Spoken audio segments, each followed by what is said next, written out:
An earthquake of magnitude 4.7 strikes New York and New Jersey, triggering buildings to shake. A&M earthquake has struck the city of New York and New Jersey, with a magnitude that read 4.7 on the Richter scale. Preliminary reports stated that buildings shook and tremors were felt across the two cities. The U.S. Geological Survey said the quake hit 4.3 miles north-northeast of White House Station in Hunterdon County. No damage to buildings or injuries to people were immediately reported. New York's governor said it was the strongest earthquake to hit the East Coast in the last century. A magnitude 4.8 earthquake hit Hunterdon County, New Jersey at 10:23 a.m. Friday, and it reverberated across the entire tri-state area. There have been no reports of damaged buildings. The FAA instituted ground stops at Newark and JFK airports as a precaution.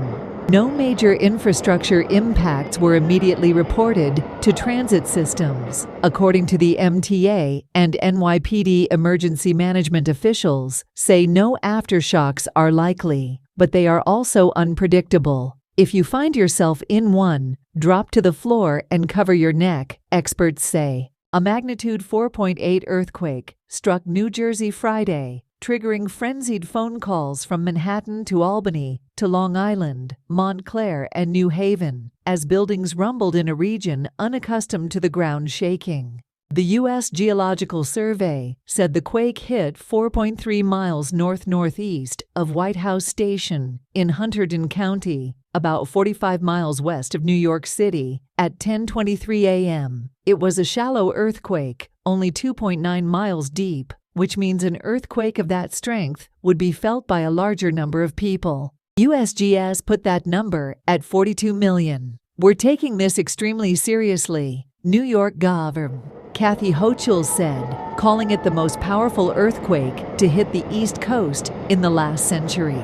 For context, a magnitude 4.0 quake can be felt about 60 miles from the epicenter. This 4.81 reverberated throughout the entire tri-state and was felt as far away as Maryland and Massachusetts, according to witness reports. USGS reported moderate intensity near the epicenter, with light and weak shaking reported regionally. Aftershocks are unpredictable but possible, experts say. Drop to the floor and cover your neck if there is one. Hochul said she directed her team to conduct damage assessments, including checking all state roads, as well as major transmission lines and dams. The Democrat encouraged all municipalities to send crews for structural integrity assessments and vulnerable locations. She also said the White House had pledged any assistance necessary to the New York area, and that she extended the same offer to Governor Phil Murphy in New Jersey. In New York City, people described feeling the quake as a slight vibration. Some thought it was just a subway rolling underground beneath them. A meeting at the United Nations was briefly disrupted. Hour-long ground stops were ordered at JFK and Newark airports to allow crews time to ensure the quake didn't cause any runway cracks. In New York City, people described feeling the quake as a slight vibration. Some thought it was just a subway rolling underground beneath them. A meeting at the United Nations was briefly disrupted. Hour-long ground stops were ordered at JFK and Newark airports to allow crews time to ensure the quake didn't cause any runway cracks. The Department of Education sent messages to guardians of New York City public school students, ensuring them that their kids were safest inside their classrooms, and that dismissal would proceed as usual later in the day.